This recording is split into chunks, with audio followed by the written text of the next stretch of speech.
Listo, está grabando. Bárbaro. Bueno, arrancamos entonces con transporte a través de membranas, ¿sí? Como sabemos, las membranas son los elementos que separan, ¿sí?, el interior celular del exterior, ¿sí? Y también a su vez compartimentan distintas organelas, ¿sí? Y permiten que algunas funciones se realicen dentro y otras fuera de ellas, ¿no? Ahí está. Vamos a repasar primero y principal, un poco entre todos, la composición de las membranas celulares, que ya lo han visto bastante, ¿no? Pero que es importante repasar. ¿Cuál es el componente? Yo puedo ver el chat mientras estoy poniendo la presentación. ¿Alguien tiene idea? No. Podés, fíjate que abajo a la derecha tenés chat, podés ponerlo. Lo que te recomiendo es que avances hasta cierto punto, pares, mires el chat y ahí y contestes. Bien. Porque si no se te va a complicar. Bueno, entonces me van diciendo los que pueden mirar el chat. Ahí voy. Bueno, ¿cuál era el componente mayoritario de las membranas? Esto lo pregunto, si quieren lo ponen en el chat. Eso. Lo veo, acá veo las respuestas. Los fosfolípidos, bien, los lípidos, ¿sí? El mayor componente de las membranas son los lípidos, y particularmente los fosfolípidos, que como vemos ahí en la imagen, tienen una estructura particular. ¿Esa estructura qué característica particular tiene? Bueno, ahí lo dice, ¿sí? Es anfipático, ¿sí? Muy bien. Tiene una región hidrófoba y una región hidrófila, ¿sí? Es decir, afina el agua y una que repele el agua. De esa manera se pueden ubicar, cuando forman la membrana, constituyendo lo que se conoce como bicapa lipídica, ¿sí? Es esta disposición que vemos acá, donde todas las cabezas hidrofílicas están en contacto con el líquido, ya sea extracelular o intracelular, y las colas, que son hidrofóbicas, se orientan hacia adentro, ¿sí? De esta manera, constituyendo en el medio una zona hidrófoba. ¿Bien? Bien. Le otorga fluidez, dice, ¿sí?, a la membrana. Los lípidos hacen que la membrana sea fluida, que no sea algo rígido, ¿bien? Esto va a ser muy importante porque la célula va a sufrir deformaciones, ¿sí?, que va a tener que soportar. Bien.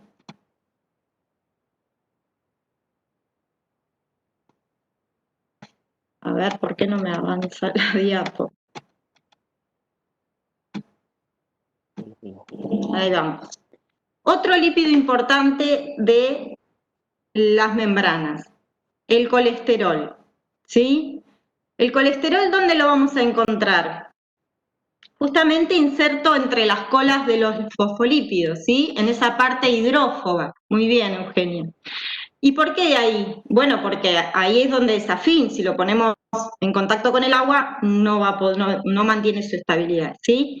¿Y qué hace el colesterol? Bueno, justamente le aporta estabilidad a la membrana interactuando con las colas de los fosfolípidos. ¿Bien? El segundo componente de las membranas, ¿cuál sería? Las proteínas, ¿sí? Acá tenemos detalladas dos tipos de proteínas: las proteínas periféricas y las proteínas integrales, que para los temas que vamos a tratar hoy, las proteínas integrales son las estrellas, digamos, ¿sí? Son lo más importante porque son las que van a actuar como transportadores cuando veamos transportes y como receptores cuando veamos señales, ¿sí? Entonces las proteínas integrales, que son las que atraviesan toda la bicapa lipídica, son las más importantes, ¿sí? Y como bien dice ahí, atraviesan la bicapa, ¿sí? Sirven como canales que permiten el paso, ¿sí? O sea que los canales iónicos también son proteínas transmembranas o integrales, ¿sí? Y también pueden tener actividad enzimática estas proteínas, ¿sí? Empujando sustancias dentro y fuera de la célula. Ya lo vamos a ver bien en detalle. Y también podemos encontrar proteínas periféricas que no atraviesan la bicapa, sino que se unen o atraviesan una sola monocapa o se unen periféricamente. ¿Sí? Bien. Ah, no pasa con el cursor, tengo que apretar acá. Bien. Confieren identidad a la célula también, las proteínas periféricas, ¿sí? Les dan identidad. ¿Qué otro elemento le da identidad a la célula o permite señalizarla, digamos, de alguna manera? Los carbohidratos, ¿sí? Que son el tercer componente. Entonces, si nos preguntan la composición de las membranas, recordemos siempre, mayoritariamente lípidos, ¿sí? Proteínas y en menos proporción los carbohidratos. Bien, que se unen, fíjense, en la capa externa, ¿sí? Y cumplen funciones justamente de reconocimiento. Bien. Y ya, antes de meternos un poquito en los tipos de transporte, dentro de esta composición que tiene la membrana, esta composición nos permite pensar un poquito las funciones, ¿sí? ¿Por qué les parece? Y alguien lo tiró ahí en el chat. Esta composición en bicapa, fluida, ¿qué funciones les parece que puede facilitar a la membrana? Bien, permeabilidad selectiva, muy bien. ¿Qué más? ¿Qué otras funciones tiene? Algunas las nombramos al inicio. Comunicación, muy bien. Estructura, bueno, sí, obviamente, le da soporte, ¿sí? Estructura a la célula. Bien. Y el transporte, exacto. Una de las funciones mantiene los límites de la célula, muy bien. Y una de las funciones justamente, como dijeron ahí, es ser el medio, ¿sí? Que va a permitir o no el pasaje de sustancias, ¿sí? De afuera hacia adentro de la célula. Bien. ¿Y por qué es importante regular el transporte de sustancias dentro y fuera de la célula? ¿Qué les parece? Bien. Para mantener una homeostasis, un equilibrio, ya sea iónico, ¿sí? Para mantener un volumen adecuado celular, ¿sí? Para protegerla de agentes extraños, muy bien. ¿Qué más? Para nutrirla, ¿sí? Entonces, ahí vamos. Los tipos de transporte que podemos tener. El transporte lo vamos a clasificar principalmente por dos cuestiones. Por un lado, ¿sí? Lo que tiene que ver con el gasto de energía o no. ¿Sí? Hablamos de un transporte pasivo cuando no requiere gasto de energía. Y ahora vamos a ver qué tipos de transporte pasivo nos referimos. Y hablamos de transporte activo cuando utilizamos energía, ¿sí? Bueno, y por otro lado tenemos el transporte mediante vesículas. El transporte pasivo y activo propiamente dicho que tenemos arriba se refiere al transporte que no va a modificar la estructura de la membrana, ¿sí? Y el que es mediante vesículas, ahí la membrana se modifica, ¿sí? Porque se generan vesículas que son incluidas dentro de la bicapa, ya lo vamos a ver, ¿bien? En el transporte pasivo y activo están involucradas justamente lo que dijimos hoy que son las proteínas, ¿sí? Transmembranas. A ver si puedo correr esto porque no veo. Ahí. Ahí. Bueno, el transporte pasivo puede ser de dos tipos, ¿sí? El transporte que no usa energía puede ser de dos tipos. Puede ser libre, ¿sí? O puede ser mediado, ¿sí? Lo que se conoce como difusión facilitada. ¿Cuál es la diferencia? Bueno, en el transporte pasivo libre, ¿sí? Vamos a poner las otras opciones para llegar a esa. Hablamos de que no hay transportadores, es directamente a través de la membrana, ¿sí? No se utiliza ningún tipo de proteína ni transportadora. Las partículas difunden a través de la bicapa, ¿sí? Y si tiene dos opciones, difusión simple y ósmosis. La ósmosis es un tipo de difusión simple referida al agua, ¿sí? La ósmosis es el pasaje de agua o flujo de agua a través de una membrana semipermeable, ¿sí? Ahora lo vamos a definir mejor. Ahora bien, dijimos entonces, transporte pasivo, libre o mediado, ¿sí? El mediado conocido como difusión facilitada. ¿Cómo puede ser ese transporte mediado? Puede ser por canales, es decir, una especie de poro, ¿sí? Proteico, o por proteínas transportadoras, que se conocen también como carriers, ¿sí? Puede ser por ambos. El transporte activo, tenemos dos tipos, transporte primario y transporte secundario. El transporte primario es aquel en el que, bueno, por empezar, recuerden que en el transporte activo siempre voy a utilizar proteínas transportadoras, ¿sí? Y el primario va a ser aquel que utilice energía, ¿sí? Que directamente esa molécula transportadora necesita de una molécula energética, de un ATP, ¿sí? Para movilizar el soluto. En el transporte activo secundario, la energía se va a generar en un transportador y el movimiento de soluto se va a generar en otro, ¿sí? Bien. Toda esta clasificación que dimos hasta ahora es alusiva al uso de energía, ¿sí? Pero ¿qué pasa con el gradiente? ¿Por qué un transporte puede ser pasivo y otro no? ¿Qué les parece? Alguien lo dijo recién. Exacto, porque el pasivo, ¿sí? Va a favor de un gradiente de concentración y el activo va en contra. Ahora vamos a repetir, ahora vamos a ver detallado uno por uno, ¿sí? Yo estoy haciendo la clasificación nada más, pero ahora vamos a ver detallados todos los tipos de transporte, ¿sí? Entonces, vuelvo a repetir esto por si no quedó claro. El transporte se puede clasificar porque use energía o no, ¿sí?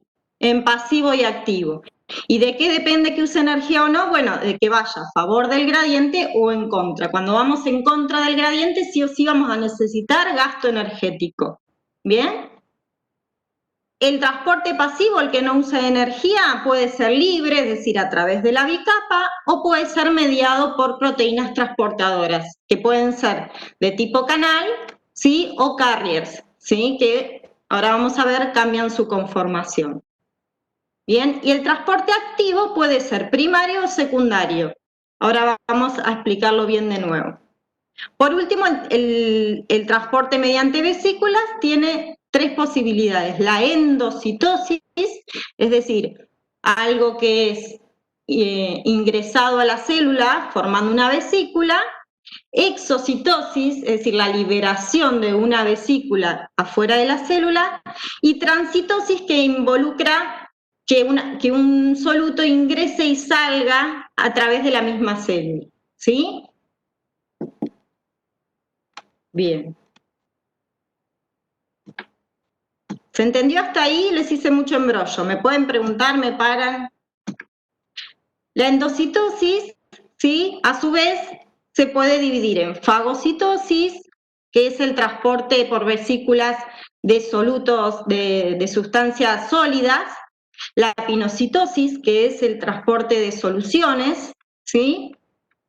Acuosas, o que tienen partículas en solución, y la mediada por receptor, ¿sí? Donde está involucrado un receptor que recibe lo que vamos a fagocitar y se invagina a través de la vesícula, también lo vamos a ver en detalle. Bien. Vamos, la clasificación quedó clara, ¿quieren que volvamos a repetir algo? Transitosis. Transitosis, como dijimos, la endocitosis es ingresar una partícula a la célula. La exocitosis sacarla a través de vesículas. La transitosis es una sola vesícula que ingresa un elemento y la misma vesícula lo saca por el otro lado de la célula, ¿sí?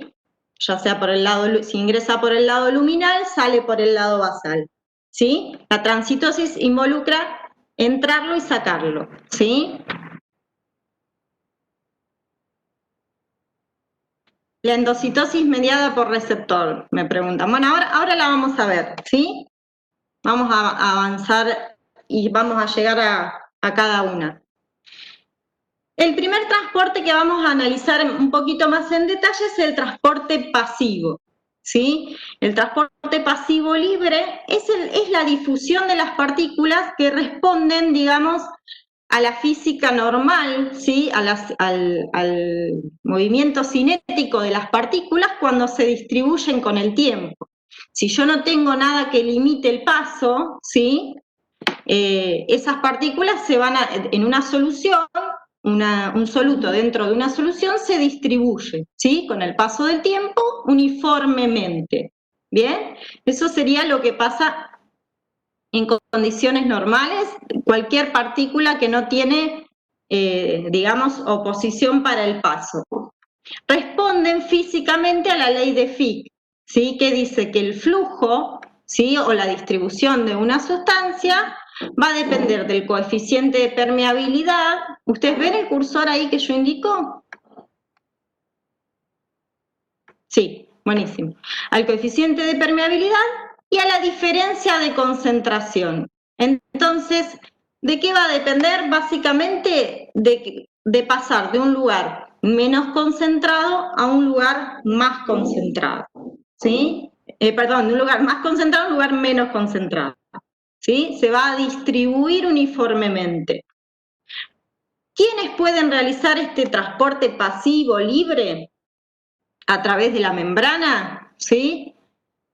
Obviamente, ¿qué moléculas no van a tener oposición? Las neutras, ¿sí? Las partículas neutras, las sustancias liposolubles muy pequeñitas, ¿sí? Porque todo lo que tenga carga, ¿sí? No va a poder pasar, ¿sí? Todo lo que sea demasiado grande va a necesitar de otro tipo de transporte. Entonces, transporte pasivo libre, solamente moléculas neutras, sustancias liposolubles muy pequeñitas, de peso molecular de menos de 200, ¿sí? Bien, bajo este transporte pasivo libre también se mueve el agua también se mueve así, y a eso le llamamos ósmosis, ¿sí? El agua va a moverse respondiendo también a su gradiente de concentración, es decir, del lugar donde hay más agua a donde hay menos agua. Pero como en una solución el agua es el solvente, cuando hablamos del desplazamiento, lo vamos a hacer en términos del soluto, ¿sí? Que es la osmolaridad. Entonces, en vez de decir que el agua pasa de un lado donde está más concentrada a donde está menos concentrada, decimos que el agua pasa de donde hay mayor concentración de solutos, ¿sí? A donde hay menor concentración de solutos. ¿Bien? Perdón, al revés. Menor concentración de soluto a donde hay mayor concentración de soluto. ¿Se entiende esto? ¿Lo repito? Sí, lo repito. Bien. El agua se mueve igual a través de transporte pasivo libre, ¿sí? Porque no hay oposición. La membrana no presenta oposición, igual que las moléculas neutras. Bien. En el caso del agua se conoce como ósmosis, el pasaje a través de la membrana semipermeable. Cuando hablamos de algo que se mueve de un lugar de mayor concentración a menos concentración, generalmente son solutos, pero cuando hablamos del agua, el agua es el solvente, ¿sí? Entonces, nos referimos también a que el agua se va a mover desde donde haya menos agua, digamos, a donde hay más agua. ¿Y dónde hay menos agua? Donde hay más solutos, ¿sí? Entonces se mueve desde un lugar de menor concentración de solutos a donde hay mayor concentración de solutos. Es decir, de un medio hipoosmolar a un medio hiperosmolar. ¿Sí? Siempre el soluto va a traer el agua. ¿Se entiende esto? Si yo tengo un medio más concentrado, le voy a llevar agua. ¿Sí? ¿Ahí se entendió? Bien. Lo repito.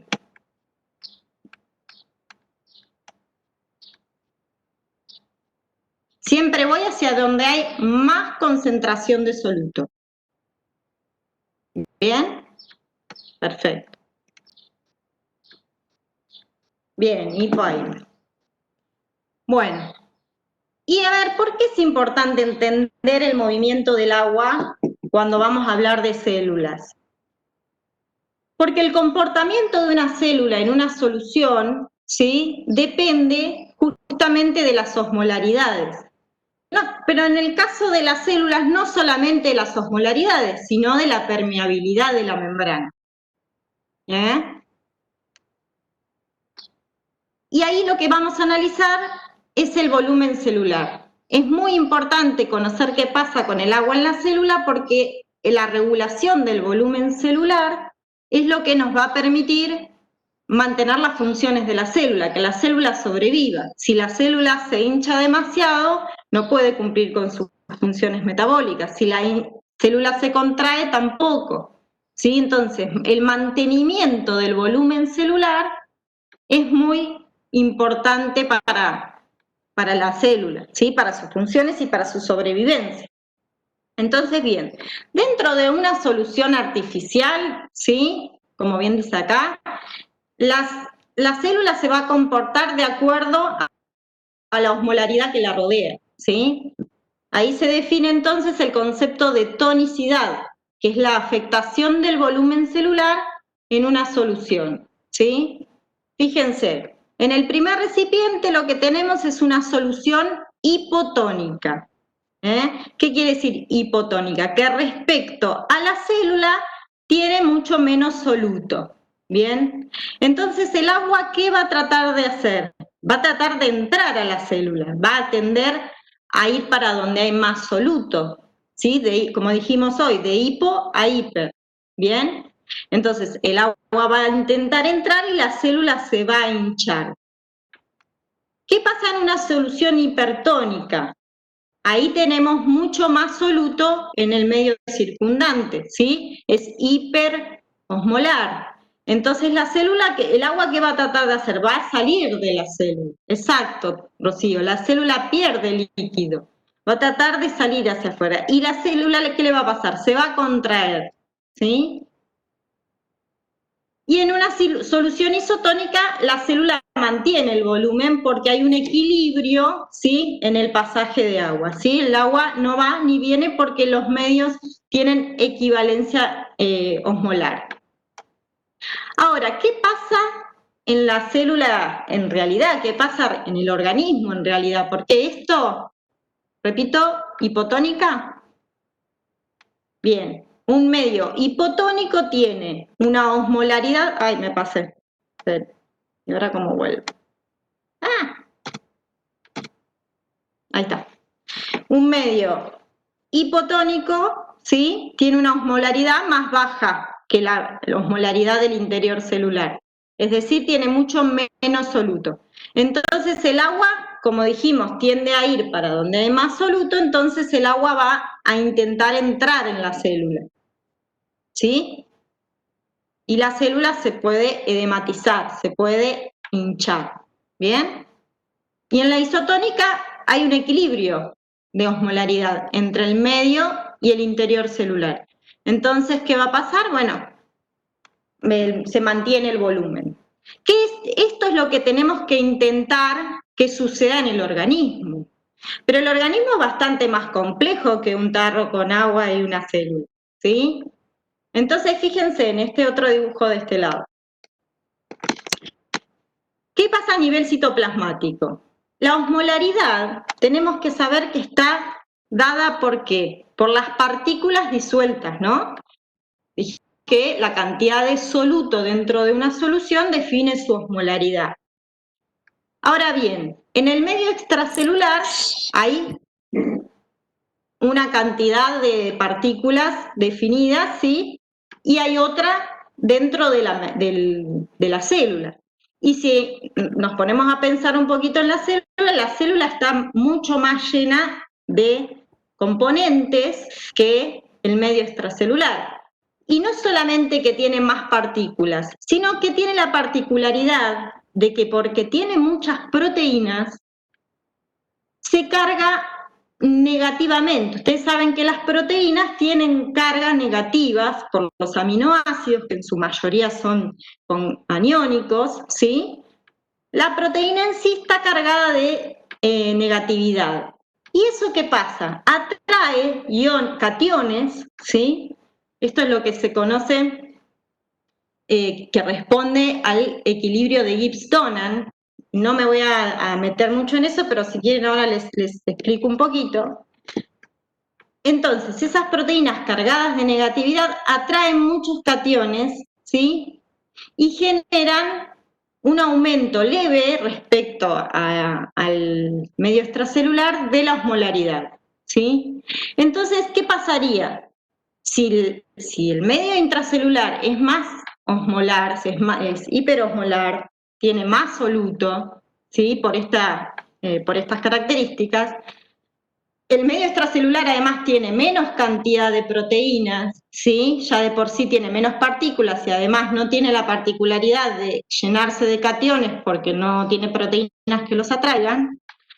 Ahí tenemos un desequilibrio. ¿Y el agua qué tendería a hacer? El agua tendería a entrar a la célula. Pero para esto, exacto, como nosotros tenemos que mantener un volumen constante, ¿sí? Para que la célula pueda cumplir sus funciones, tenemos que desarrollar mecanismos compensadores, ¿sí? Mecanismos compensadores en la membrana que hagan, y bueno, o que impulsen cationes para afuera, ¿sí? O que justamente busquen un equilibrio de cargas que permita que la célula quede en equilibrio en cuanto al traspaso de agua, ¿sí? Y podamos mantener el volumen. Uno de los principales mecanismos compensadores es la bomba de sodio-potasio, ¿sí? Pero hay otros mecanismos, ¿sí? Otras bombas. Y siempre para estos mecanismos compensadores utilizamos energía, ¿sí? Todo el tiempo. Todo el tiempo. La bomba de sodio y potasio está funcionando todo el tiempo en el organismo, bombeando 3 sodios para afuera, 2 potasios para adentro, y de esa manera tratando de mantener ese gradiente, ¿sí? Que necesita tener estable para que el agua no ingrese. Dicen, las mismas bombas hacen de receptor. No, las bombas lo que hacen, tienen un sitio donde unen el ion a trasladar, ¿sí? Y un sitio donde hidrolizan ATP para obtener la energía. En este caso estamos hablando de proteínas transportadoras que funcionan como enzimas, como bombas enzimáticas, ¿sí? Después vamos a ver los receptores. Bien, ¿se entendió entonces ósmosis, el pasaje de agua, cómo se regula el volumen celular? ¿Sí? Bueno, ¿quieren que repita algo de eso? Bueno, cualquier cosa, volvemos para atrás, ¿sí?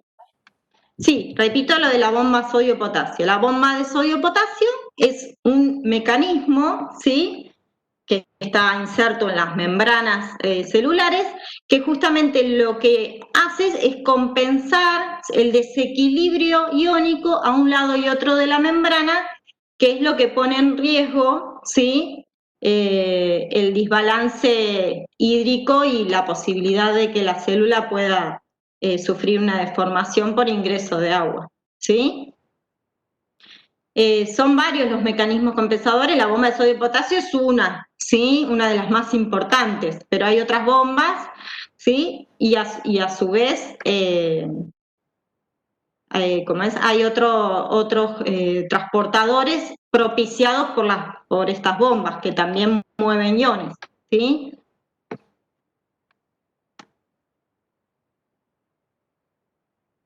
Ahí preguntaron algo de nuevo sobre la osmolaridad.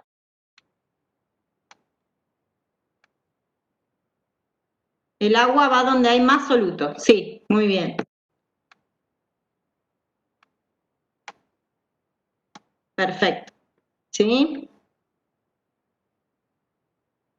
Seguimos. Vamos a hablar ahora del transporte pasivo mediado, ¿sí? O lo que se conoce como difusión facilitada. Fíjense el gráfico que tenemos a la derecha. Fíjense que tiene una curva o una recta, vendría a ser azul, que corresponde a lo que hablamos recién de difusión simple. Cuando una sustancia se difunde de manera simple, libre de un lado y otro de la membrana, la velocidad de difusión va en incremento, ¿sí? Es decir, relativo a la concentración de la sustancia. Más sustancia tengo, más difundo, ¿sí?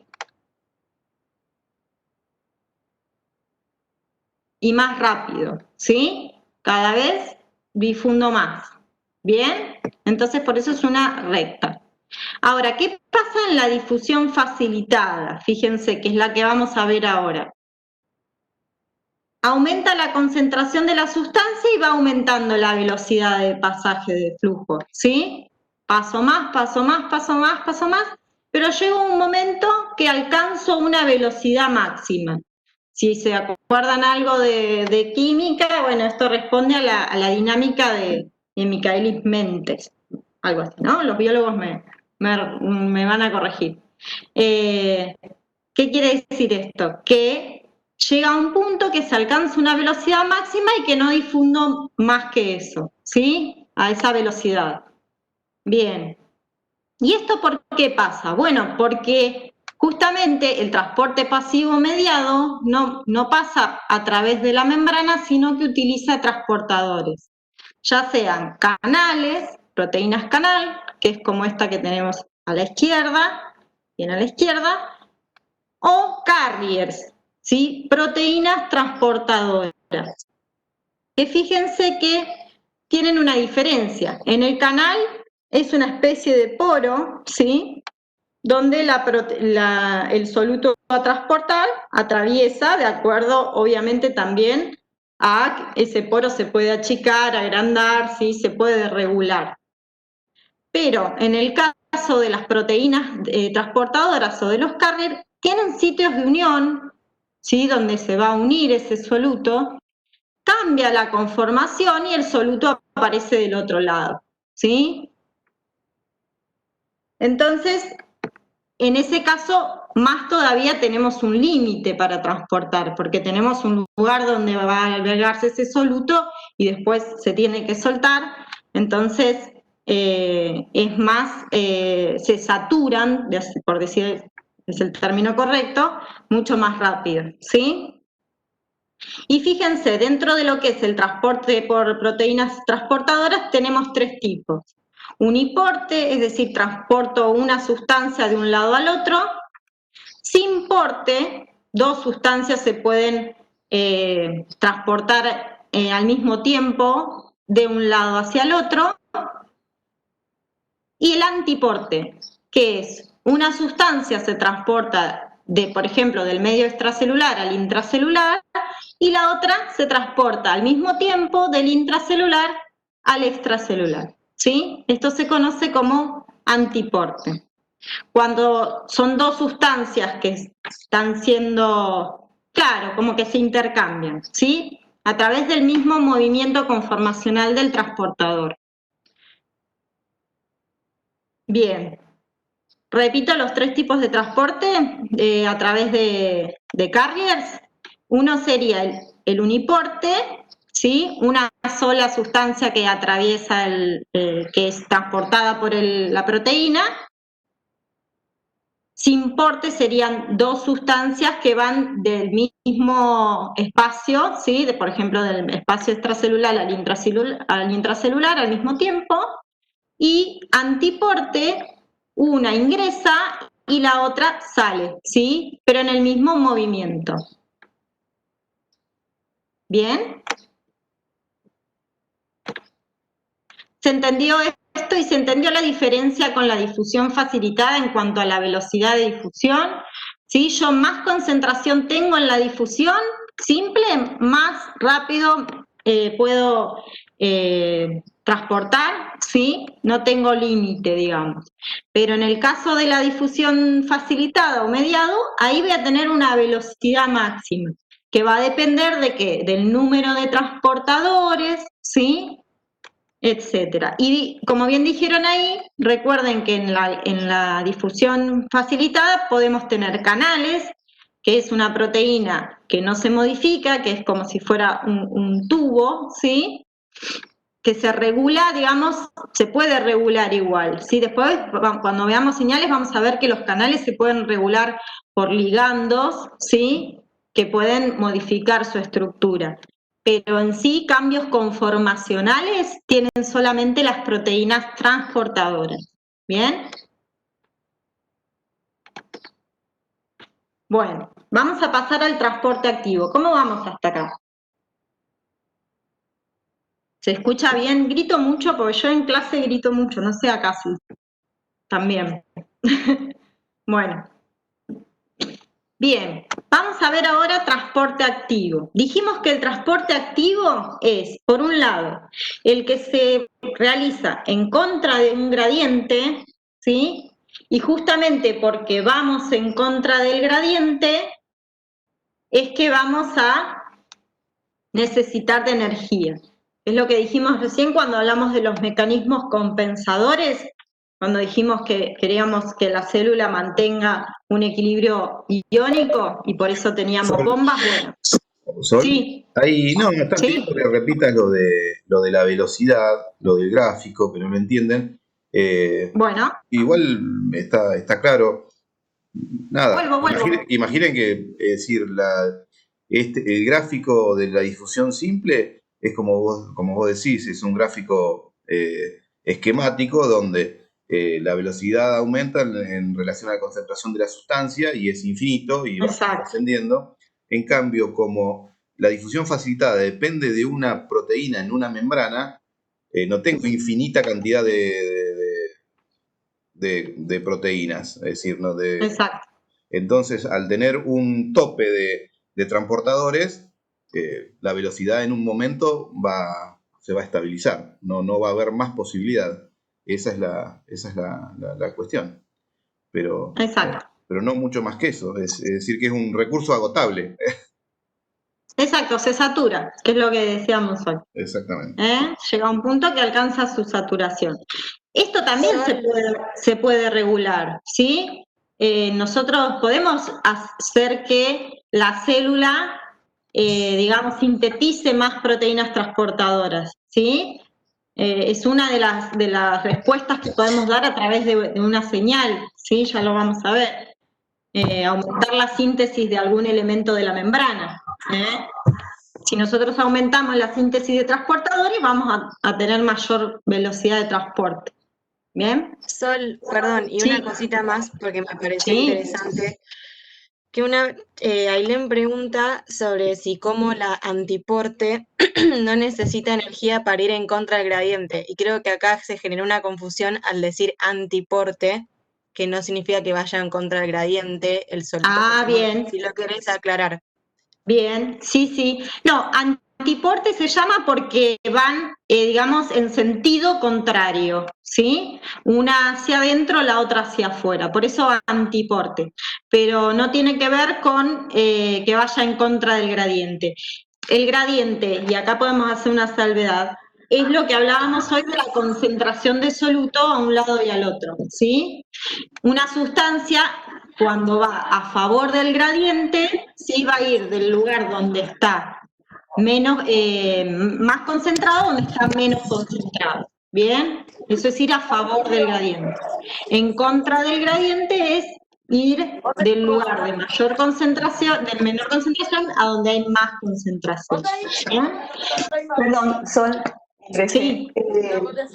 Tengan en cuenta lo que les está diciendo Sol. Tanto el sin-port como el anti-port van a favor de gradiente. Lo que importa es que en el sin-port la dirección, ¿sí?, de transporte es igual para las dos sustancias que son transportadas, para las dos moléculas, y ambas van a favor de gradiente.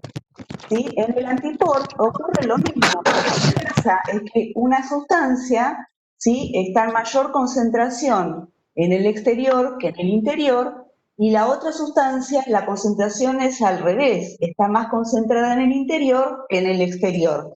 Por eso es que una va hacia una dirección y otra va hacia otra dirección. La molécula que la transporta tiene sitio de unión para ambas moléculas, ¿sí? Y entonces cuando transporta una, ocurre un cambio conformacional que permite también que se transporte la otra en direcciones diferentes, una hacia adentro y otra hacia afuera.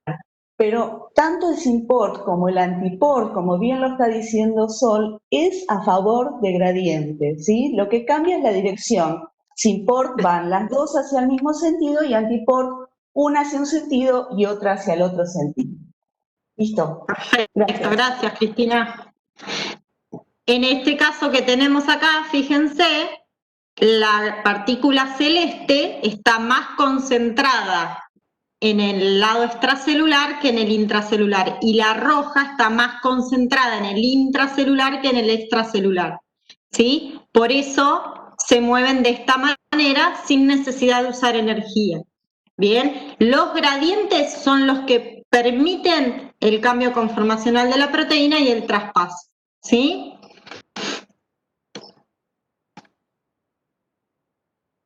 Bien, seguimos.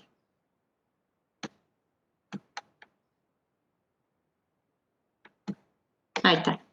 Bueno, volvemos entonces a transporte activo. Como dijimos, acá sí no vamos a tener al gradiente que nos ayude al movimiento. Acá vamos a tener que gastar energía porque vamos a ir en contra del gradiente. Acá las sustancias no van a pasar del lado más concentrado al menos concentrado, sino al revés, ¿sí? ¿Por qué pasa esto? Bueno, por lo que dijimos hoy, necesitamos a veces de estos transportes, de transportar sustancias en contra del gradiente para generar algo. Generalmente para generar justamente un desbalance iónico o balancear iónicamente a un lado y otro de la membrana, ¿sí? Y el transporte activo, habíamos dicho hoy, justamente que también se realizaba siempre a través de proteínas transportadoras, que tienen un sitio de unión para esa sustancia que vamos a transportar y que tienen un sitio donde además van a hidrolizar ATP y a obtener esa energía necesaria para ese traspaso, ¿sí? Para ese movimiento, para ese cambio conformacional, ¿sí? En el capítulo de membranas del blanco, voy contestando yo cuando leo. Bien. Entonces, transporte activo, utilizamos energía, vamos en contra del gradiente, ¿sí? Y tenemos dos tipos. El transporte activo primario, que como dijimos hoy, es un solo transportador, que es el que hidroliza la ATP, ¿sí? El que cambia de conformación y el que transporta el soluto, ¿sí? Un ejemplo, la bomba de sodio-potasio que mencionamos hoy, ¿bien? Y otra posibilidad de transporte activo es el transporte activo secundario.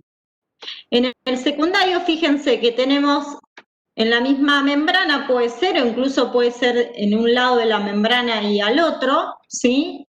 Dos transportadores. Uno, por un lado, va a generar el gradiente, ¿sí? Utilizando energía. Y ese gradiente generado, ¿sí? Puede ser utilizado, o esa sustancia que se pasó por un transporte activo primario, se puede utilizar para transportar otra sustancia, ¿sí? Que es la que verdaderamente queremos transportar, a través de otro transportador.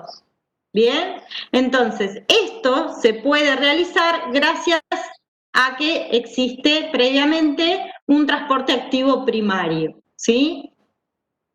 ¿Se entiende? Hoy que lo preguntaron cuando vimos la clasificación. El transporte activo secundario es el transporte de una sustancia a través de un transportador, pero que no utiliza energía él directamente, sino que utiliza la energía generada por un gradiente, ¿sí?, que generó otro transportador que sí utilizó energía. Por eso es secundario, ¿sí? Porque utiliza la energía generada en otro transporte anterior, ¿sí? O simultáneo, ¿sí? No tiene que ser anterior, puede ser en simultáneo. ¿Bien? Exocitosis es por vesícula, ya vamos a llegar, ¿sí? Esto no, estamos en transporte activo. Bien. ¿Se entendió entonces? Acá fíjense que tenemos un ejemplo de transporte activo secundario, que es el ingreso de glucosa en la célula intestinal, ¿sí? Se hace por un simporte con sodio, ¿sí? Y necesitamos la energía de una bomba TPasa que saque ese sodio que ingresa para que pueda volver a entrar otro sodio conjuntamente con glucosa. Entonces, si yo no tengo esta bomba que me saque sodio, esto no puede funcionar porque yo no puedo seguir ingresando sodio a la célula, ¿sí? Entonces, esto es un ejemplo de un transporte activo secundario porque el ingreso de glucosa se hace sin energía, ¿sí?, por un gradiente generado por una bomba sodio-potasio, ¿sí? Bueno, ¿estamos? ¿Quedó claro transporte activo? ¿Los dos tipos? Perfecto. Llegamos así a lo que es el transporte por vesículas. ¿Bien? En el transporte por vesículas, ya no, la sustancia no pasa solita de afuera para adentro, de adentro para afuera a través de la membrana, sino que se va a revestir de una vesícula, ¿sí?, que lo va a transportar. Y fíjense, habíamos dicho cuando vimos la clasificación que podíamos hablar de endocitosis, de exocitosis, y cuando atravesaba toda la célula, es decir, por ejemplo, como pasa en los epitelios, ¿sí?, que tiene que atravesar todo el epitelio, hablamos de transitosis. Pero nos vamos a referir a la endocitosis y exocitosis, ¿bien? La endocitosis puede ser fagocitosis, que como dijimos era el ingreso de una sustancia sólida a través de la formación de una vesícula. Y fíjense cómo se produce la fagocitosis. La partícula se acerca a la membrana, se apoya en la membrana y la membrana emite lo que se llaman pseudópodos, que son como unas prolongaciones, ¿sí?, de su extensión, que envuelven a esa partícula, la envuelven y la invaginan, ¿sí?, formando lo que se llama endosoma. ¿Bien? Ese es el proceso de fagocitosis. Esto mismo puede pasar con partículas en solución pequeñas, ¿sí?, o necesitamos introducir a la célula solución intersticial, ¿sí? Y ahí lo que sucede es que también se produce, ya no emite pseudópodos porque no tenemos que abrazar ninguna sustancia sólida, ¿sí? Pero ¿qué sucede? La membrana se invagina y forma una vesícula, ¿sí?, con contenido de solución extracitoplasmática. ¿Bien? Y por último, hay otro tipo de endocitosis, que es la endocitosis mediada por receptores. Ahora, cuando hablemos de señales, vamos a ver que en la membrana hay proteínas que son receptores. ¿Qué quiere decir esto? Que le llegan moléculas señal. En pinocitosis me dicen, se invagina, ay, no llegué a leer. Ahora me dicen las chicas. Dice si en pinocitosis se invagina o evagina. Se invagina, porque estamos hablando siempre de endocitosis. Vamos para adentro, ¿sí? Ingreso a la célula. Bien, y en la endocitosis mediada por receptores, lo que se va a invaginar, ¿sí? Es una porción de membrana que contiene a los receptores que captaron una molécula señal, ¿sí? Entonces, en este caso, son los receptores, las proteínas, unas proteínas especiales se llaman clatrinas, se van a unir a la membrana, ¿sí? Y van a hacer que esa membrana se invagine con los receptores incluidos, ¿sí? Y en el receptor va a estar la molécula que quiero tener dentro de la célula, ¿bien? Y se forma una vesícula recubierta por esas proteínas, ¿bien? ¿Se entendió entonces los tres tipos? Bien, fagocitosis, partículas sólidas, pinocitosis, partículas en solución o solución acuosa, y endocitosis mediada por receptores. ¿Pinocitosis no se entendió? La única diferencia, en realidad, es que es el tipo de sustancia a transportar. En este caso son partículas sólidas y en este caso es solución, ¿sí? Partículas en solución. Ay, me pasé. ¿Bien? Y por último, la endocitosis mediada por receptores, que como dijimos, se hace a través de porciones de la membrana que tienen ya incluidos los receptores y la molécula señal.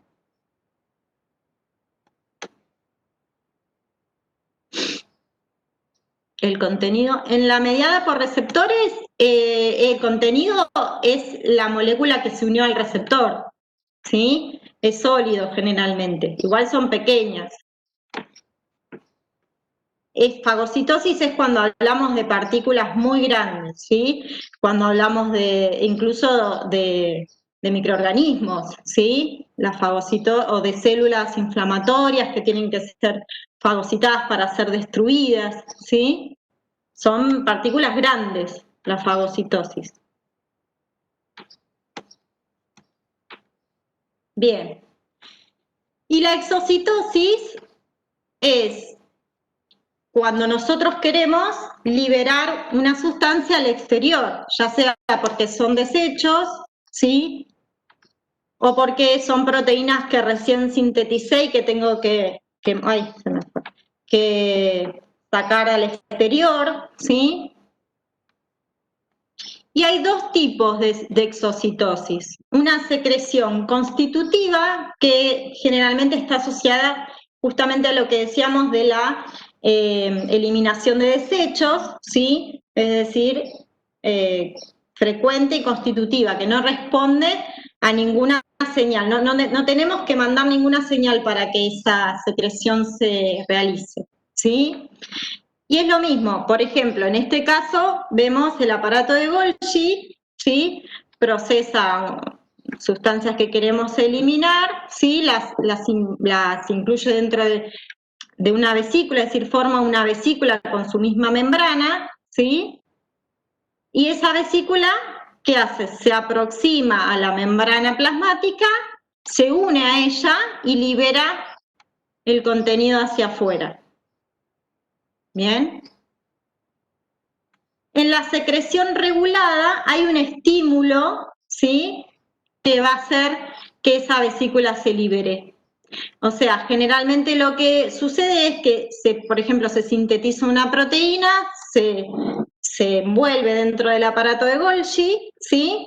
Y queda preparada en una vesícula, ¿sí? Cuando yo recibo un estímulo en un receptor de la membrana, recién ahí esa vesícula se va a fusionar con la membrana plasmática y va a liberar el producto. ¿Entendió?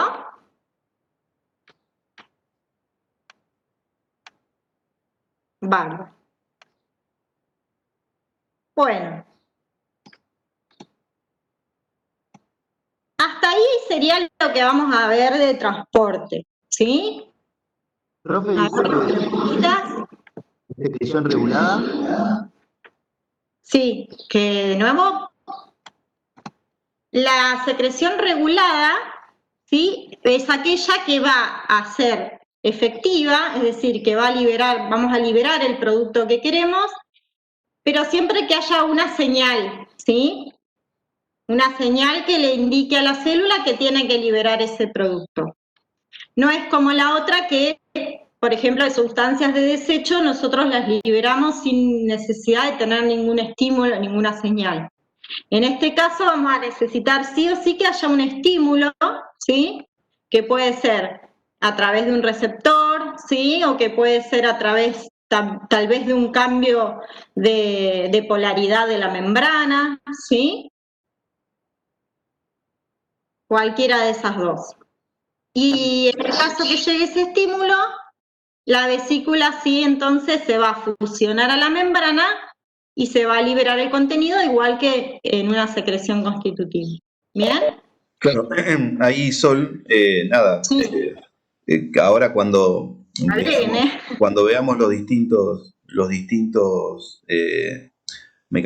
sistemas endocrinos, vamos a ver muchos ejemplos de estos casos y van a entender Exacto. que hay células que se especializan en sostener una síntesis constante de algún tipo de proteína, ¿no? Entonces sería el ejemplo de la constitutiva. Constantemente se está secretando una sustancia, porque es la naturaleza de esa célula. En cambio, la regulada se sintetiza, se guarda y se libera cuando es solicitada. Eso es como, me parece que la primera parte de la constitutiva es la que no entendían, porque habías usado la palabra desecho y no es que son desechos, sino que son proteínas sintetizadas para... Di el ejemplo de los desechos para que se entienda Exactamente. que no es algo, digamos, que... No, porque se habían confundido con fagocitosis, la constitutiva, no. Por eso No. Pueden ser proteínas sintetizadas también. Bien. Bueno, para hacer un repaso rapidito de transporte, nos preparamos en el chat y les voy preguntando un poquito sobre la clasificación y algunas cositas. Dijimos entonces, ¿qué tipos de transporte tenemos? Pasivo, activo y mediante vesículas. ¿Cómo se divide el transporte pasivo?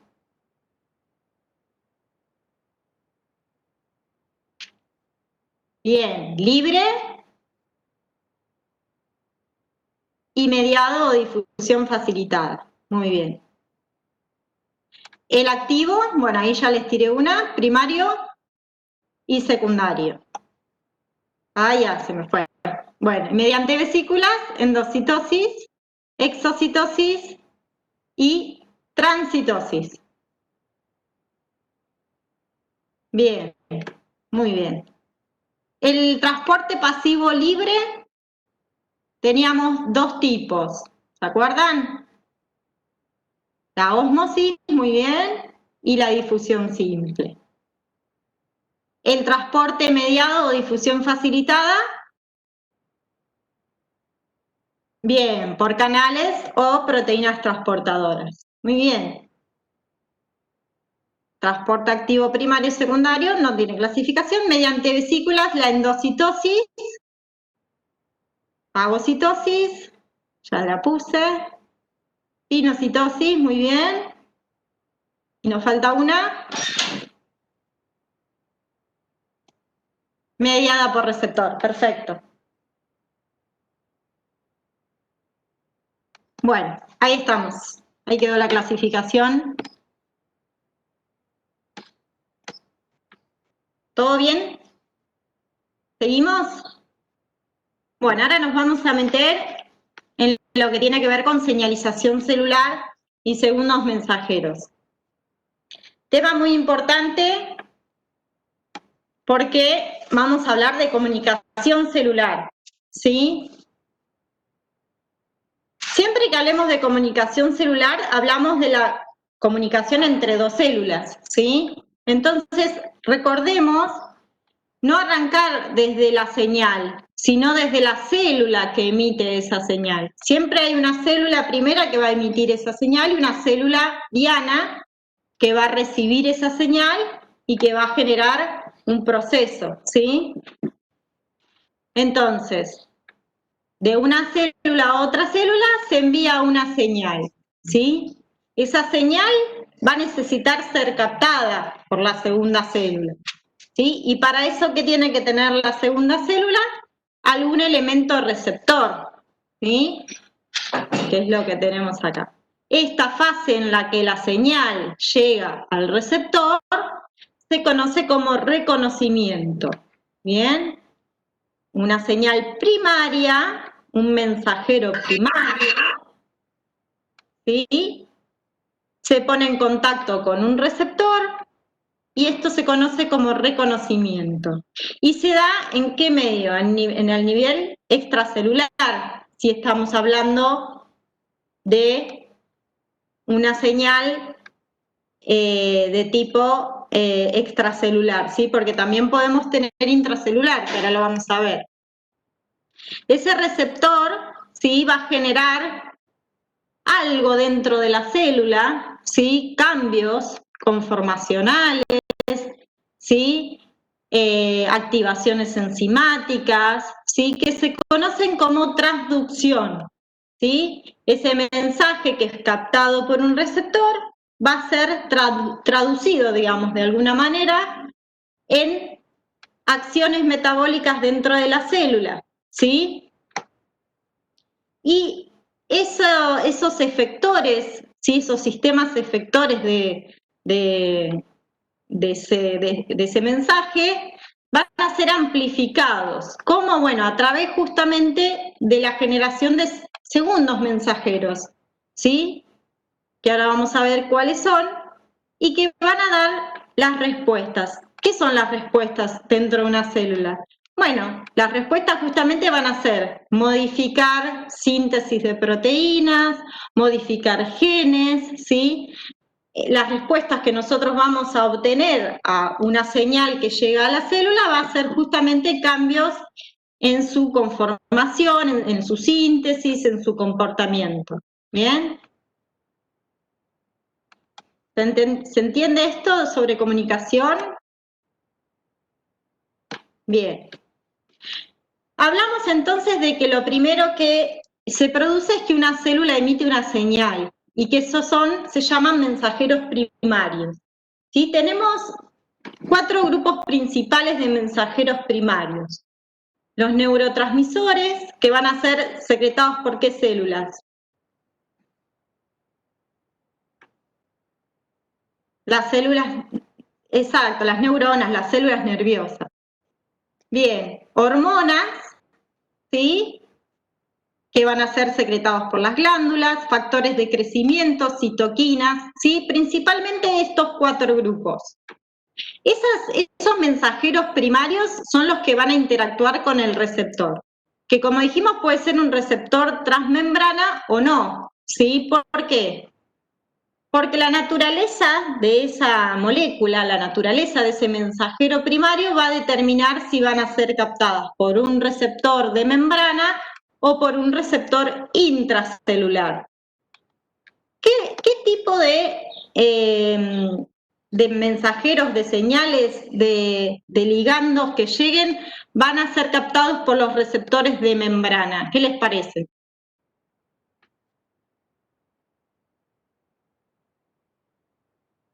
¿Qué les parece? Vamos a tener 2 tipos de señales. Los que puedan atravesar la membrana y los que no. Tiene que ver con la naturaleza de la señal, ¿sí? Los que van a poder, los que van a unirse a los receptores son los que no van a poder atravesar la membrana. ¿Y quiénes no pueden atravesar la membrana? Todas las señales hidrofílicas, ¿sí? Todas las señales proteicas, todos los mensajeros de carácter hidrosoluble, ¿bien?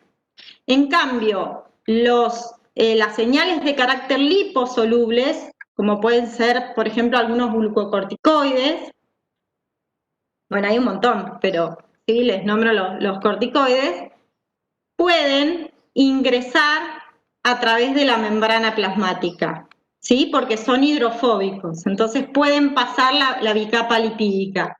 Y en ese caso, entonces, van a ser captados por receptores intracelulares, ¿sí?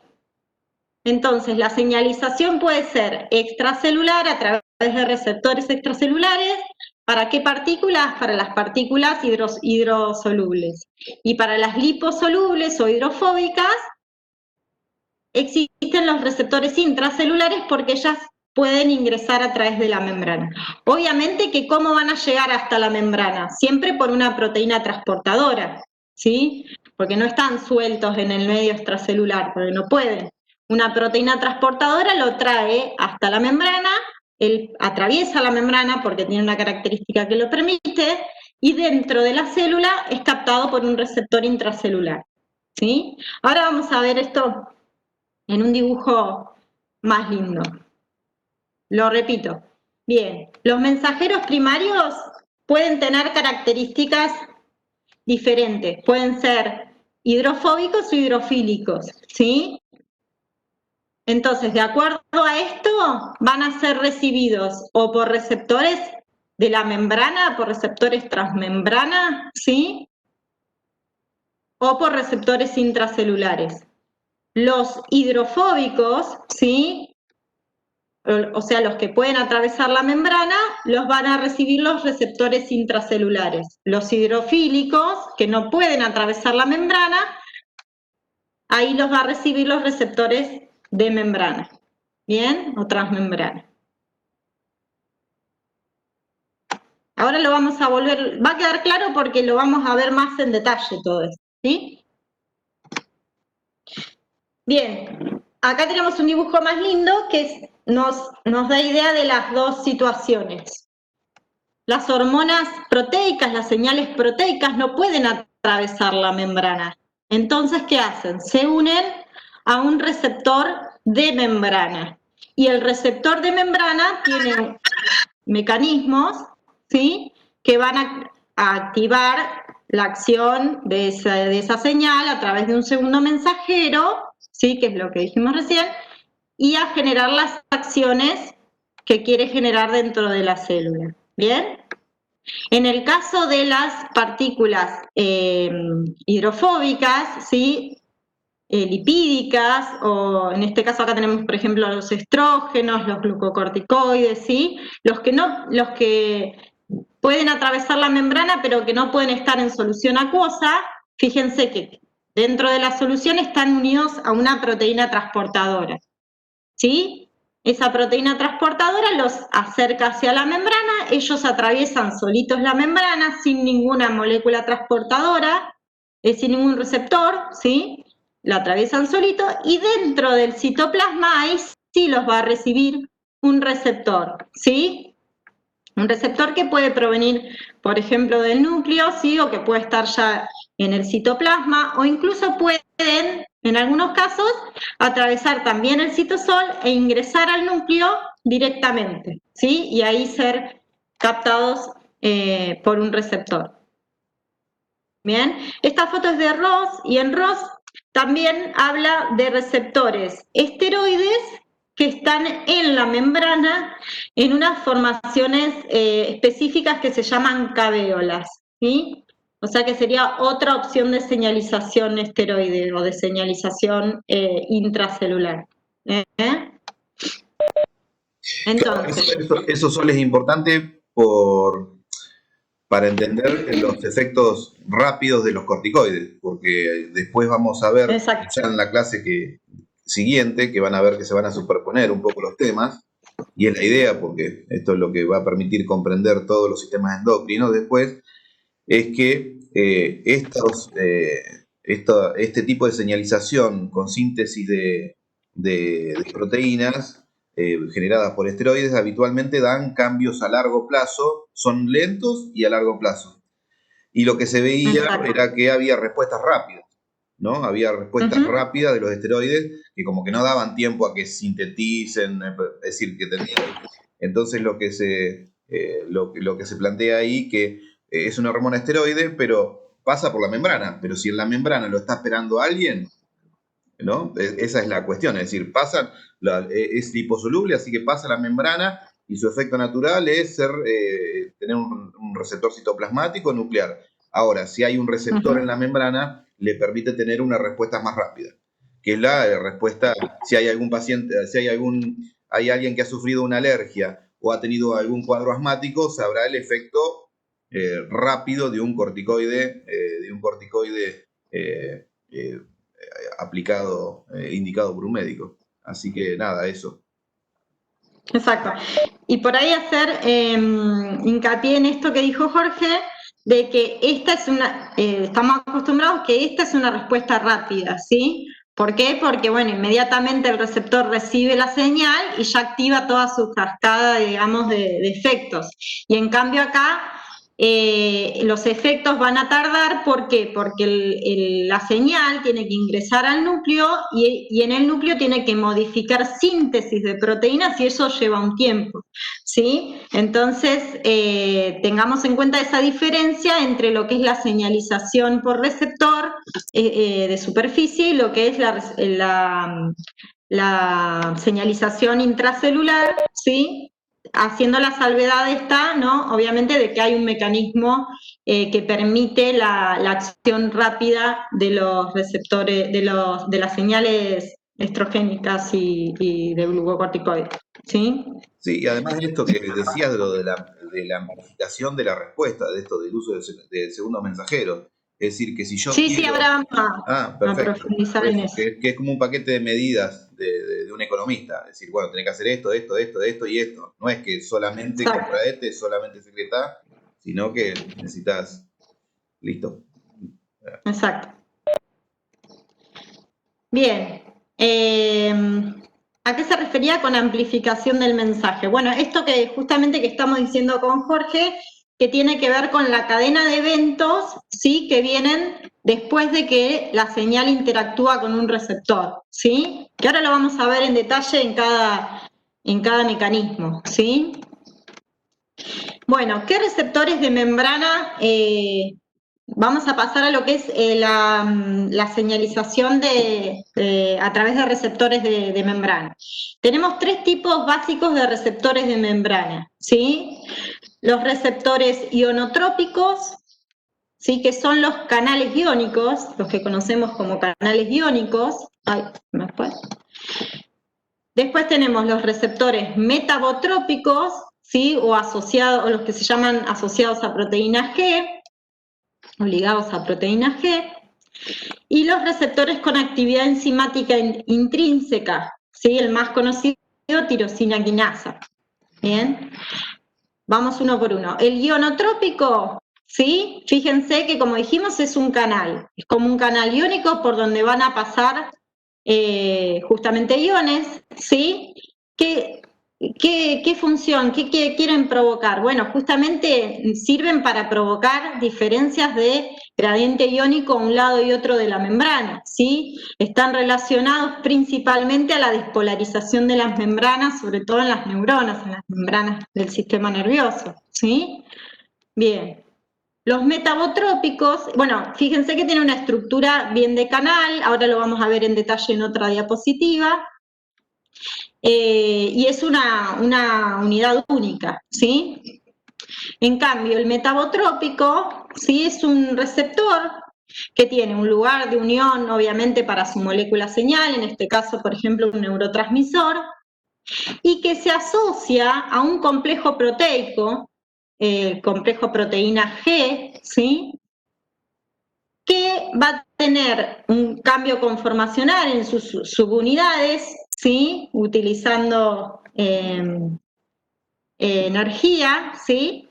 Y se va a unir a otra proteína, ¿sí? Para desencadenar un efecto a un sistema efector, es decir, para poder generar una señal nueva, un segundo mensajero.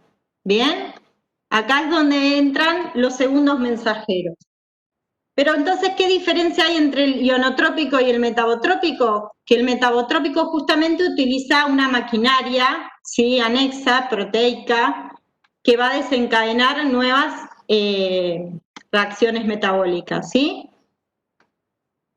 El ionotrópico simplemente actúa por el pasaje de sustancias. Y por último, el que tiene actividad enzimática intrínseca es, claro, ¿qué dijeron de la contracción muscular? Y el metabotrópico, por ejemplo, es el receptor de acetilcolina, ¿sí?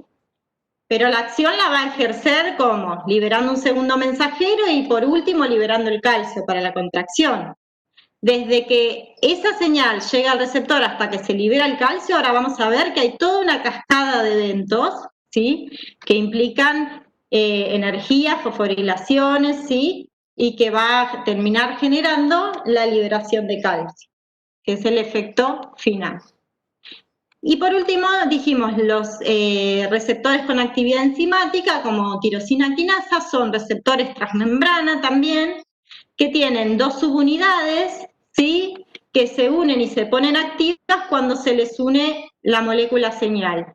Por ejemplo, el receptor de insulina, ¿sí? El receptor de insulina es un receptor con actividad tirosina quinasa.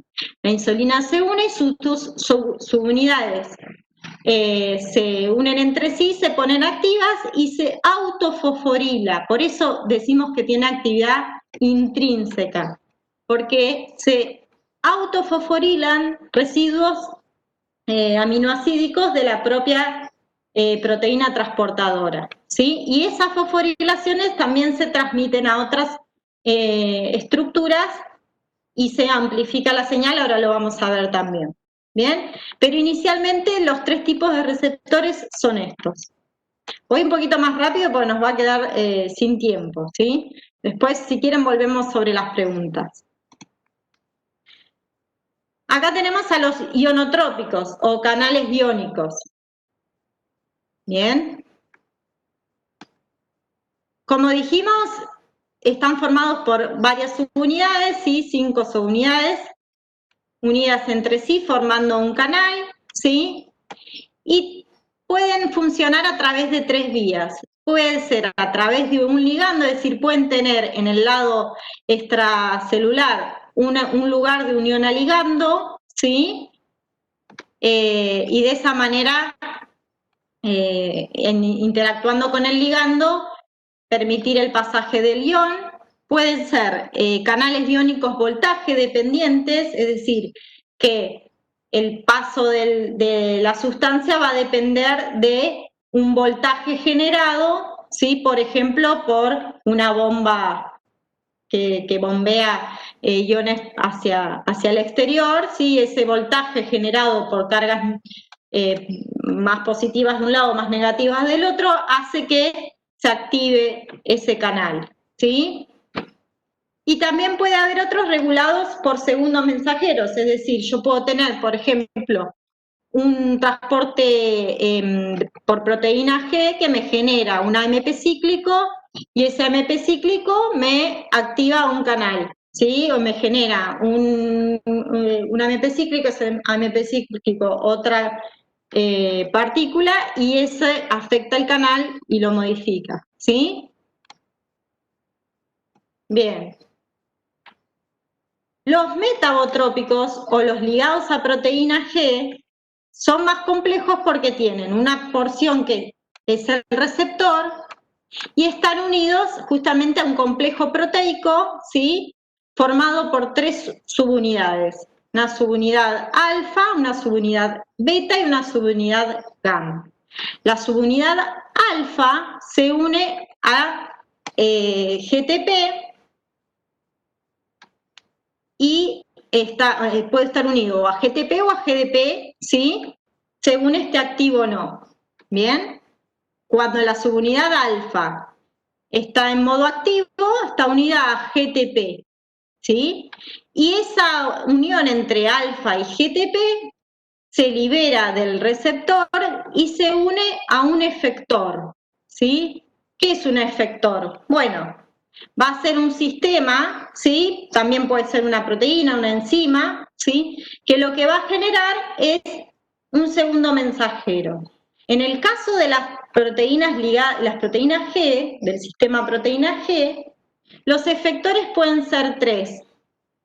Puede ser el sistema de la adenilato ciclasa, ¿sí? Donde esta subunidad con el GTP activan a la adenilato ciclasa, ahora lo vamos a ver en otra imagen, y la adenilato ciclasa genera un segundo mensajero que es el AMP cíclico. ¿Bien? ¿Vamos hasta ahí? Entonces, en los metabotrópicos tengo un receptor que está asociado a un complejo proteico, que se llama proteína G. Esa proteína G tiene 3 subunidades. La subunidad alfa unida a GTP está activa y va a activar a un efector que nos va a dar un segundo mensajero. ¿Bien? Ese segundo mensajero, en el caso de que el efector sea la adenilato ciclasa, que es una enzima que justamente, ¿qué hace? Forma AMP cíclico, ¿sí? A ver, voy a pasar a la otra y después volvemos. Fíjense, a ver si tengo la de... No. Acá. Fíjense acá. El sistema adenilato ciclasa, entonces, la subunidad alfa con el GTP se unen a la adenilato ciclasa. La adenilato ciclasa, ¿qué es? No es más que una proteína también transmembrana que tiene actividad de síntesis de AMP cíclico, es decir, convierte el ATP en AMP cíclico, ¿sí? Ese AMP cíclico es nuestro segundo mensajero. El AMP cíclico es la conformación cíclica del adenosín trifosfato, ¿sí? Es adenosín monofosfato cíclico. No tengo acá la foto de la reacción, tendría que haber puesto, ¿sí? El ATP se hidroliza y libera 2 fosfato inorgánico y se forma AMP. Y después se cicla, se forma... como una molécula cíclica. No tengo fotos, lamentablemente, pero eso es el AMP cíclico, ¿sí? La transformación o la hidrólisis del ATP genera AMP. ¿Bien? Y este es nuestro segundo mensajero. Este segundo mensajero tiene una acción sobre otras proteínas, y esto es lo que llamábamos con Jorge la cascada enzimática, ¿sí? O la cascada de reacciones. Fíjense, empezamos con una estimulación de un receptor. Ese receptor resulta que está ligado a un complejo proteico y ese complejo proteico tiene una subunidad que cuando está activa, es decir, cuando usa energía del GTP, estimula la adenilato ciclasa. La adenilato ciclasa, ¿qué hace? Convierte el ATP en AMP cíclico. ¿Bien? Y ese AMP cíclico es nuestro segundo mensajero. ¿Qué va a hacer ese segundo mensajero? Va a activar a una proteína quinasa. ¿Qué hacen las quinasas? Las quinasas fosforilan, ¿sí? Las vieron algunas en metabolismo de glúcidos y de lípidos también, ¿sí? Entonces, una proteína quinasa se activa por acción del segundo mensajero, que en este caso es el AMP cíclico. ¿Bien? ¿Y qué va a hacer esa proteína quinasa? Bueno, va a fosforilar, ¿sí? Va a fosforilar distintas proteínas que al quedar fosforiladas quedarán activas también, estimularán otras funciones, síntesis, se unirán al ADN, ¿sí? Acá interesante esto, sí, que no sé si lo complica, pero por lo menos que vayan integrando cuestiones que van a venir, que ya vieron y van a venir. Tenemos ese redondel rojo que es una hormona, y tenemos ese receptor y este sistema de adenilato ciclasa. Todo eso podría ser, no es esa hormona que estimula un hepatocito, una célula renal, un adipocito, una célula muscular, una neurona. Este sistema es el mismo, pero las proteínas que va a fosforilar son distintas. Entonces una misma hormona en distintos tejidos da distintas respuestas. Ahí veía comentarios de lo magnífica que es nuestra fisiología. Bueno, Estas cosas las vamos a ir encontrando, cómo con un mismo estímulo generamos distintas respuestas en distintas células. Claro, hay proteínas distintas que son fosforiladas. Exacto. Bien, ¿se entendió el sistema de anilato ciclasa? Entonces, estímulo, proteína G, adenilato ciclasa, convierto ATP en AMP cíclico, el AMP cíclico es mi segundo mensajero, ¿sí? Este me va a activar proteína quinasa, ¿sí? Y esa proteína quinasa A va a fosforilar distintas proteínas, dependiendo, como dijo Jorge, el tejido donde estoy, qué proteínas voy a activar, a fosforilar, y voy a dar una respuesta celular. ¿Bien? Entonces, vuelvo para atrás. Este es el sistema de anilato ciclasa, ¿sí? Segundo mensajero AMP cíclico.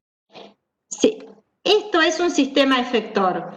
De una unión de una señal a un receptor, voy a un sistema efector que me genera un segundo mensajero. ¿Bien? Esta es una posibilidad dentro de las proteínas G. Otra posibilidad es activar otro sistema efector, que es el sistema de la fosfolipasa C. ¿Sí? Vuelvo a esta. Corro esto porque no veo. Ahí estamos. En el sistema de la fosfolipasa C, ¿qué pasa? La hormona se une al receptor, igual que en lo otro tengo la proteína G, ¿sí? Unida, ligada a ese receptor, pero en este caso la proteína G va a activar a otra enzima, una enzima que está dentro de la membrana que se llama fosfolipasa C. ¿Qué hace la fosfolipasa C? Bueno, agarra un fosfolípido de membrana que es el inositol bifosfato, ¿sí? Y lo convierte en dos sustratos nuevos, el inositol trifosfato y el diacilglicerol, ¿sí? Inositol trifosfato y diacilglicerol. Estos son ahora mis segundos mensajeros, ¿sí? Estos son los segundos mensajeros de mi efector, que en este caso es la fosfolipasa C, ¿sí? Inositol trifosfato y diacilglicerol. Todo adentro de la membrana, sí. Por ahora no salen de la membrana, ¿sí? La fosfolipasa C lo forma y están en la membrana. ¿Quién puede difundir fuera de la membrana? El inositol trifosfato. El inositol trifosfato, ¿cómo va a seguir ejerciendo su acción? Justamente va a salir de la membrana, va a difundir hasta el retículo endoplasmático y ahí va a producir liberación de calcio, ¿sí? Esa liberación de calcio es la que va a generar una respuesta celular. Acá el calcio actuaría como un tercer mensajero, ¿sí? ¿Se entiende? Entonces, eso por un lado por el inositol trifosfato. ¿Y qué pasa con el diacilglicerol? El diacilglicerol se va a quedar en la membrana y desde ahí va a activar a una proteína quinasa C, ¿sí? Esa proteína quinasa C va a hacer lo mismo que hacía la proteína quinasa A en el caso de la adenilato ciclasa. Va a fosforilar proteínas dependiendo del tejido donde estemos, y va a generar una respuesta celular. ¿Sí? Ahí leí yo no entendí. Voy de nuevo. Señal, receptor, ¿sí? Proteína G. La proteína G ligada al receptor, porque estamos dentro del sistema metabotrópico, ¿sí? Del sistema de receptores de proteína G. Esa proteína G, esta vez no va a activar a la adenilato ciclasa, esta vez va a activar a la fosfolipasa C. Esa fosfolipasa C va a agarrar un fosfolípido de membrana, el fosfatidil inositol 4,5 bifosfato, y lo va a convertir en inositol trifosfato y diacilglicerol, ¿sí? Dos subproductos de este fosfolípido. El fosfatidil, inositol trifosfato se va a salir de la membrana, va a ir al REL, ¿sí? Y ahí va a soltar calcio, que ese calcio va a dar respuestas celulares, ¿sí? Va a modificar, obviamente, cuando aumenta la concentración de calcio dentro de la célula hay respuestas, ¿sí? Y el diacilglicerol ¿qué va a hacer? Va a activar a una proteína quinasa C, que va a hacer lo mismo que hacía la proteína quinasa A en el caso de la adenilato ciclasa, ¿sí? Fosforilar proteínas, y esas proteínas fosforiladas van a modificar a generar respuesta, ¿sí? ¿Ahora se entendió? Sigo, pues ya no puedo repetir porque seguimos, pero bueno, después lo vuelven a ver, ¿eh? Bien. Bueno, fíjense, esta imagen la puse nada más que para que puedan ver. Sí, parecen trabalenguas, chicos, pero cuando se acostumbren a ver las imágenes y además, como dijo Jorge, sobre esto van a volver, ¿sí? Hoy es un pantallazo para que entiendan más o menos lo que es un mecanismo de traducción, ¿sí? Cómo empieza desde una señal, desde un receptor, cómo hay un sistema efector que me va a generar nuevas señales dentro de la célula y esas nuevas señales o segundos mensajeros van a actuar sobre lo que queremos modificar en la célula, ¿sí? Y fíjense, por ejemplo, en el caso del AMP cíclico, como segundo mensajero, fíjense todas las variables que puede tener de modificación dentro de la célula, ¿sí? Activa varias quinasas, esas quinasas fosforilan distintas estructuras, distintas proteínas y pueden dar distintas respuestas, ¿sí? Bueno, era más que nada para que vean, pero no me voy a detener acá. ¿Puedo agregar una Sí. cosita? Sí, Sí. sí, por favor. Así como dijo Jorge, ¿no? De que, bueno, toda esa cascada de señalización podía activar distintas proteínas, ¿sí? Que podían o inhibir o activar distintas proteínas y generar entonces distintas respuestas en una célula. Tenemos que ver que ese grado de diversificación ya empieza desde el receptor, porque una misma molécula señal, porque por ejemplo habían mencionado la acetilcolina, una misma molécula señal puede unirse a distintos receptores, entonces ya ahí empieza la diversificación, si me uno a un receptor ionotrópico o a uno metabotrópico, ¿sí? Si me uno a un ionotrópico ya directamente abro un canal, si me uno a un metabotrópico, y bueno, va a depender de toda la cascada de señales que se dispara después, que puede también incluso abrir un canal, pero va a tardar más, o puede activar, como vos decís, proteínas en el interior. Entonces, fíjense la gran diversidad de respuestas que podemos tener ya con una misma molécula señal. Y a eso le sumamos que tenemos muchas moléculas señales, muchas hormonas, neurotransmisores, ¿sí? Eso es lo que siempre hay que tener en mente, lo importante. Bien, gracias, Cris. Acá en esta diapositiva yo les había puesto este proceso que justamente es la fosforilación de los residuos de glucosa para formar glucógeno, ¿sí? Cuando vieron metabolismo, ¿se acuerdan que Manu les dijo que las glucosas se tenían que fosforilar para poder unirse después y formar el glucógeno?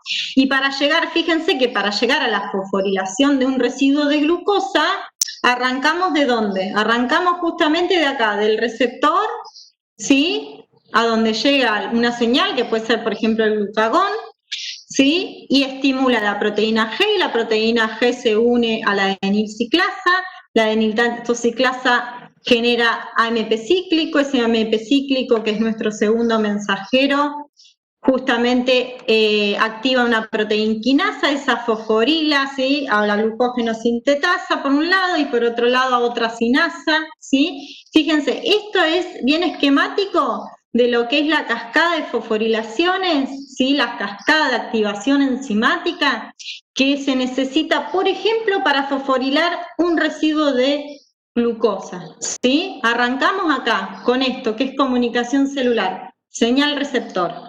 ¿Bien? Seguimos porque ya estoy rejugada con el tiempo. Bien. Y por último, el receptor del que nos restaría hablar es del receptor de actividad enzimática intrínseca, ¿sí? Acá está esquematizado, obviamente, lo que sería un receptor tirosina quinasa, que como dijimos tiene dos cadenas, ¿sí? Alfa y beta. Y la cadena alfa contiene el sitio de unión, ¿sí? Para la molécula señal, ¿sí? Que en este caso, si nos referimos, por ejemplo, al receptor de insulina, sería la insulina. Fíjense que son dos cadenas opuestas, ¿sí? Puestas simétricamente. Cuando se une la insulina, se activan, ¿sí?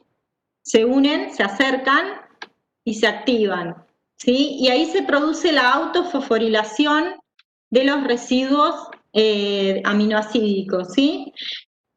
Y por eso es una enzima, por eso tiene actividad intrínseca, porque fosforila sus propios residuos de tirosina, ¿sí?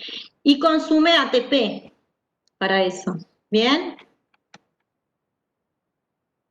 ¿Y qué efectos va a generar? Bueno, igual que en el caso de las proteínas G, hay toda una cascada, ¿sí? De activación enzimática posterior.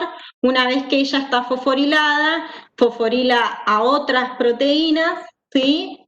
Otras proteínas señalizadoras que justamente van a ir a generar una función. Por ejemplo, acá tenemos el esquema del receptor de insulina, ¿sí? La cascada de activaciones enzimáticas, de enzimas que están entre él y, por ejemplo, una vesícula que tiene receptores para glucosa, ¿sí? ¿Qué va a hacer? Las señales que transmitía a esas otras enzimas, en algún momento uno de esos efectores, ¿sí? Lleva la señal a la vesícula, en este caso se fusiona con la vesícula del transportador de glucosa, y ese transportador sale a la membrana, ¿sí? Se une a la membrana y al tener más receptores en la membrana voy a poder ingresar más glucosa a la célula, ¿bien? O sea que la señal que que ocasionó la insulina hace que yo pueda ingresar más glucosa a la célula, pero para eso se tuvo que fosforilar el receptor, ¿sí? Ese receptor fosforilado activar a otras enzimas intermediarias y por último poder producir el movimiento de los transportadores, ¿sí?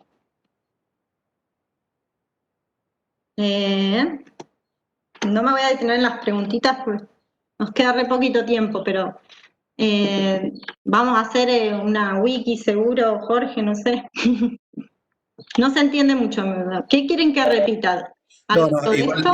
igual el domingo, el sábado que viene, este sábado tenemos clase consulta de metabolismo de hidrato de carbonos y de lípidos. Y si no recuerdo mal, el sábado que viene tenemos de esto, de generalidades de hormonas y de buenísimo.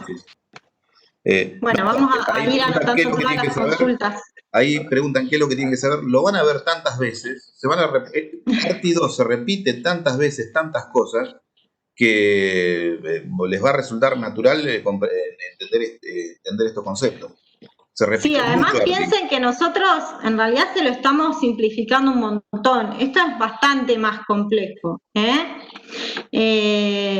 nosotros tratamos de que se queden con los conceptos más importantes, ¿sí? En cuanto a cómo se organiza la comunicación celular y qué importancia tiene esto para las respuestas celulares, ¿sí? Estas 5 primeras clases son las 5 primeras clases que vamos a tener: los metabolismo de hidrato de carbono, lípidos, esta de hoy, y generalidades de hormonas, y hipotálamo hipófisis en relación a la regulación de ejes. Son las 5 clases que, si las saben, ya es solamente adaptar un par de cosas en cada sistema, porque tienen alguna particularidad, pero son las 5 clases más importantes. Sí, aparte piensen que son temas complejos, no es fácil abstraerse pensar en términos de lo que pasa en una célula, así que yo creo que van a poder, leyéndolo varias veces. Bueno, receptores intracelulares.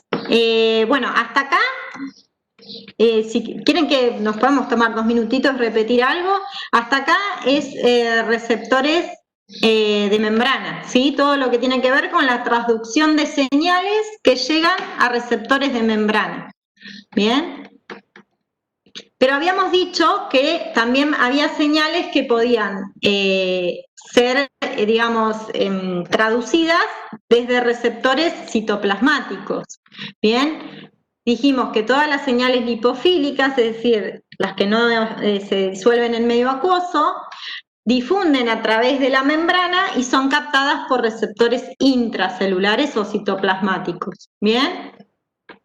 El complejo que se forma entre ese receptor citoplasmático, puede ser citoplasmático, también puede ser un receptor directamente nuclear, ¿sí? Se va a unir a porciones del ADN en secuencias específicas, ¿sí? Que se llaman elementos de respuesta hormonal. Bien, entonces, al unirse ahí van a generar, por ejemplo, la transcripción de una proteína específica, ¿sí? O van a dar una respuesta genética, ¿sí? Van a modificar el ADN. Por eso dijimos hoy que son lentos, que son de respuesta lenta. ¿Por qué? Porque tenemos que modificar el ADN, tenemos que hacer transcripción y tenemos que hacer traducción, ¿sí? Y todo eso lleva un tiempo. Entonces, para que alcancen su máxima eficacia, tenemos que hablar de horas o días. Bien. Sí, imaginen las hormonas sexuales con los caracteres secundarios. Exacto. Bien. Bueno, esta diapositiva la puse, no se compliquen en querer entender todas las siglas. La puse más que nada para que sepan que estos procesos que nosotros estudiamos así uno por uno, digamos, a ver este receptor cómo funciona, el otro, en el organismo obviamente funcionan todos al mismo tiempo y, como dice acá, en convergencia y divergencia, ¿sí? Es decir, que un mismo receptor, ¿sí? Puede ser estimulado, distintos receptores pueden generar dentro de la célula vías convergentes. Por ejemplo, en este caso acá tenemos un receptor unido a proteína G, ¿sí? Que va a activar a la fosfolipasa C, y un receptor unido a tirosina quinasa que una vez que está fosforilado también puede activar una fosfolipasa y también puede generar inositol trifosfato y diacilglicerol y calcio, ¿sí? ¿Se entiende esto? Entonces, puede ser que converjan en algún momento las señales de distintos receptores, como también puede ser que haya comunicación cruzada, es decir, que un estímulo inicial en un receptor de proteína G en algún momento genere un efecto cruzado con uno de tirosina quinasa, porque compartan alguna vía de activación en el medio, ¿sí? Nada más para eso, no quiero que se compliquen con eso, para que sepan que va por los dos lados. Bueno, y lo último, esta diapositiva es medio horrible, pero lo agregué más que nada a último momento para que sepamos que, se me pasó. La densidad de receptores, ¿sí? Hoy decíamos que obviamente la respuesta de una célula o lo que queremos modificar en una célula se puede regular. ¿Cómo? Bueno, regulando la cantidad de receptores para la señal, ¿sí? Que tenemos en la membrana. Entonces, ¿esto cómo se regula? Bueno, obviamente por los niveles mismos del receptor, ¿sí? Que pueden ser regularse en ascenso, es decir, aumentar o disminuir. Si yo tengo más receptores, voy a tener más respuesta, voy a poder tener más efecto de lo que quiero lograr, ¿sí? ¿Y cómo lo puedo hacer? Bueno, obviamente, si aumentan los agonistas de ese receptor, si aumentan las señales que lo estimulan, la regulación va a ser en menos, ¿sí? Y se aumentan ¿y qué es lo que me va a aumentar? Los bloqueantes de ese receptor, ¿sí? Eso sería la regulación homóloga. ¿Por qué? Porque son los mismos agonistas o bloqueantes de ese receptor lo que lo modifican. Agonistas es la sustancia que va a estimular al receptor. Esto no lo aclaré y todavía no lo vieron. ¿Sí? Y los bloqueantes son los que lo van a inhibir. ¿Sí? Si yo tengo más cantidad de bloqueantes de ese receptor, aumenta la regulación. ¿Para qué? Para que haya más expresión de esos receptores, ¿sí? Y que puedan ser útiles, porque los que están bloqueados no me sirven. ¿Se entiende esto o estoy haciendo mucho embrollo? Y los agonistas, ¿sí? Que son los que estimulan ese receptor, si aumentan, justamente lo que va a hacer es que disminuya la expresión de ese receptor, porque tengo demasiado, ¿sí? No necesito porque ya estoy bastante estimulado. ¿Sí? Esto lo van a ver bastante mejor cuando vean endocrino, ¿sí? Y también esto puede funcionar por los fármacos, ¿sí? Los fármacos también pueden regular los receptores, y eso se llama regulación heteróloga, ¿bien? Cuando regulo en más, es decir, cuando aumento la expresión de los receptores, se llama upregulation, ¿sí? Regulación en más. Cuando los disminuyo, se llama downregulation. No sé si quedó claro, por ahí lo embrollé un poquito al principio. Pero como decís, Bien. lo vamos a ver después. Lo volvemos a Sí, ver. esto no se detenga mucho, lo vamos a volver. Y después lo podemos volver a ver en la... Bien, no, esto lo puse más que nada para que sepan que hay muchas enfermedades relacionadas con mutaciones justamente en los receptores, ¿sí? Fíjense, este es un receptor y todos los puntitos que ven en color son los lugares donde puede tener mutaciones que responden a distintas enfermedades. Esto más que nada para que sepan que hay mucha investigación en lo que tiene que ver con receptores de membrana, ¿sí? Cáncer y neoplasias. De hecho, hay muchos antineoplásicos que van a actuar directamente sobre receptores de membrana. Así que bueno, nada más para eso lo puse. A modo de repaso, ¿les parece que identifiquemos qué tipo de receptor? Ya lo puse. Soy un desastre. Bueno, ya saben que es el inotrópico. ¿Lo ven ahí? Bueno, ¿se acuerdan qué 3 tipos de receptores inotrópicos podíamos tener? Según cómo estaban regulados. Bien, es un inotrópico. Pero ¿cómo podían ser? Según cómo estaban regulados. Bien, por unión a ligando. Bien, se llaman también canales iónicos. Bien.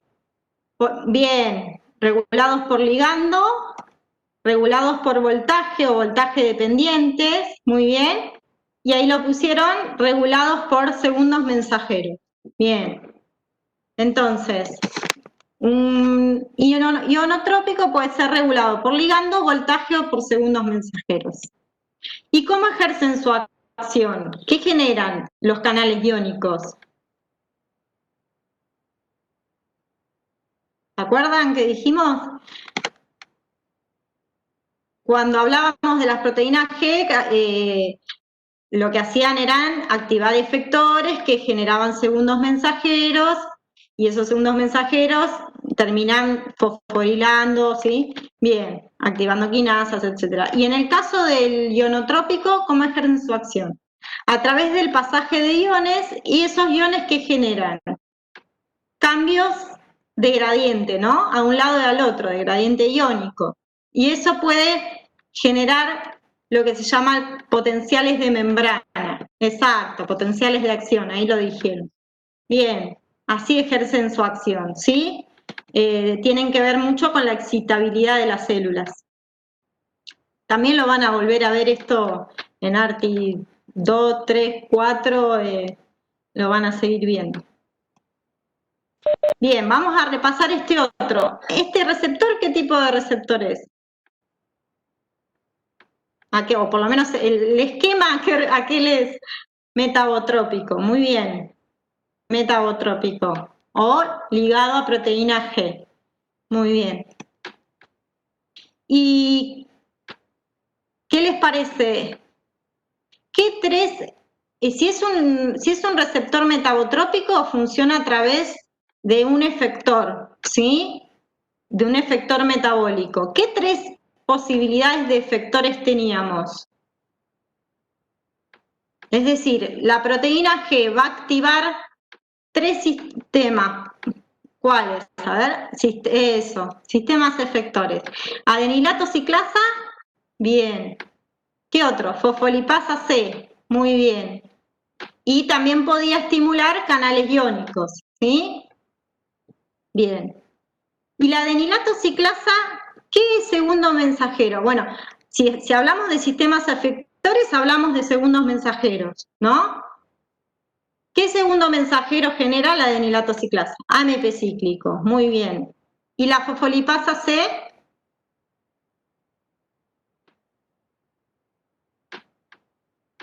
Diacilglicerol. Y bien, inositol trifosfato. Muy bien. ¿Qué pasa con el AMP cíclico? ¿Qué acción va a ejercer? ¿A quién va a modificar? ¿Se acuerdan? El AMP cíclico es ATP modificado. Pero ¿a quién qué va a hacer el AMP cíclico? Eso, ahí alguien lo dijo. Bien, va a activar a una proteína quinasa, la proteína quinasa A. ¿Sí? Muy bien. Y la proteína quinasa A, en última instancia, lo que hace es fosforilar proteínas, ¿sí? Para generar la acción que quiero generar.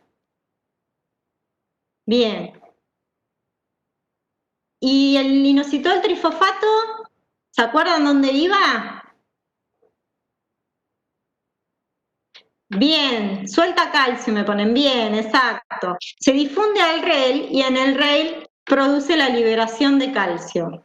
Muy bien. ¿Y el diacilglicerol? ¿Se acuerdan a quién activaba? Proteína quinasa C, muy bien. Proteína quinasa C, que también va a fosforilar distintas proteínas para poder ejercer su acción. ¿Bien? Bueno, era más que nada para que repasemos estas vías de traducción, que les quede más o menos. Bueno, y hasta ahí. Volvemos, no sé si preguntas. Ahora sí se entendió, qué bueno. Alguna parte. A veces cuando se repasa así, queda más claro. ¿Alguna duda ahí que podamos contestar o ya estamos sobre la hora? Lo dejamos para la clase de revisión. Recuerden que tienen hasta Bueno. hoy para hacer las consultas sobre la clase de mañana, que no es volver a darla, porque ya están grabadas y demás, si no quieres contestar las dudas. Y nada, seguramente con el resto de los docentes, desearles el lunes un feliz día. Y a diferencia de las otras semanas, vamos a estar dando el martes a las 8 de la mañana la clase que corresponde al lunes a la mañana, porque el lunes es su día. Así que... Bueno, espero que dentro de la complejidad que tiene el tema haya quedado más o menos claro. Y bueno, ya escucharemos las consultas y seguiremos trabajando un montón sobre este tema en las clases que siguen.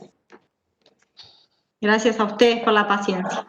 Fuiste muy clara, Sol, es un tema complejo y como decís, a medida que lo vayan releyendo, lo van a comprender aún más, pero para mí fue muy claro. Excelente. Bueno, gracias. Genial, Sol. Muchas gracias. Gracias. Adiós.